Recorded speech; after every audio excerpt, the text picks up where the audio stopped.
Friends and family எல்லோரும் எப்படி இருக்கீங்க? கண்டிப்பாக எல்லாம் நல்லா இருப்போம். இந்த வீடியோ பார்த்தீங்கன்னா ஒரு மாங்காய் பச்சடி தான். நான் ஒரு மாங்காவை நல்லா குட்டி குட்டியாக சாப் பண்ணிட்டேன். அதுக்கப்புறம் பார்த்தீங்கன்னா தேவையான அளவு கடாயில், இரும்பு கடாயில் எண்ணெய் போட்டுட்டு கடுகு போட்டு நல்லா பொரிச்சிடும். அதுக்கப்புறம் அந்த கட் பண்ணி வச்சுருந்த மாங்காவை அதில் ஆட் பண்ணிட்டேன். ஸோ உங்களுக்கு நீங்கள் 2-3 நாள் வச்சுருந்து சாப்பிட்றீங்கன்னா இந்த மாதிரி எண்ணெய் இருந்ததுன்னா நல்லாயிருக்கும், இல்லைன்னா கெட்டு போயிடும். நான் கடலெண்ணெய் யூஸ் பண்ணியிருக்கேன். நல்லெண்ணெயில் ரொம்ப நல்லாயிருக்கும், கெட்டு போகாது. ஸோ நான் கட் பண்ணதை நான் எல்லாத்தையும் ஆட் பண்ணிக்கிட்டேன்.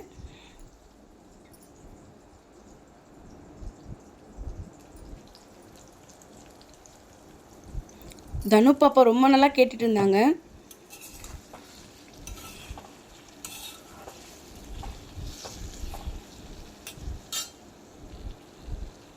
மஞ்சத்தூள் கொஞ்சம் தேவையான அளவு, மிளகாய்த்தூள் காரத்துக்கு ஏற்றது போல்,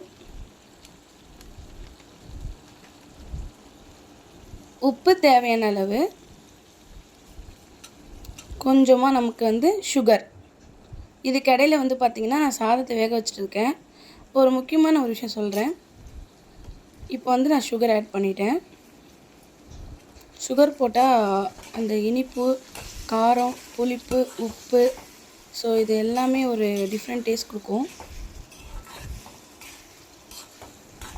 நல்லா கரையலாம். சரி, நான் சாதத்தை பற்றி சொன்னேன்ல, அதுக்கு வந்துடலாம். சாதம் சில பேர் வரைக்கும்போது கையில் ஊற்றிருக்காங்க. நிறைய பேர் கையில் ஊற்றி ரொம்ப கட்டுலாம் போகிற அளவுக்கு ஆகிருக்கு. ஆனால் நிறைய பேர் பார்த்துருக்கேன். ஸோ அப்படி இருக்கவங்க இந்த மாதிரி ஒரு குண்டா வாங்கிட்டு நீங்கள் வடித்து விட்டுட்டிங்கன்னா ஈஸியாக நீங்கள் கையில் படாதவர்களுக்கு வடிச்சிடலாம். ட்ரை பண்ணி பாருங்கள். அவ்வளோதான் ஃப்ரெண்ட்ஸ். இறக்கும்போது கொஞ்சோண்டு மிளகுத்தூள் ரொம்ப நல்லது. ஸோ கொஞ்சமாக மிளகுத்தூள் ஆட் பண்ணிக்கோங்க.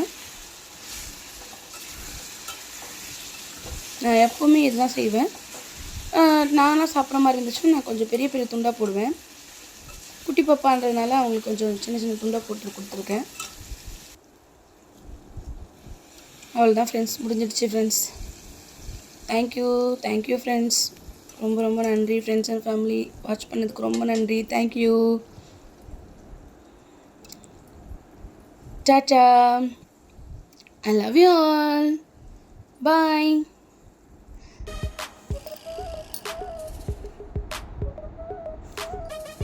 இது இன்னொரு வீடியோ, பீட்ரூட் செஞ்சது தான் பாருங்கள்.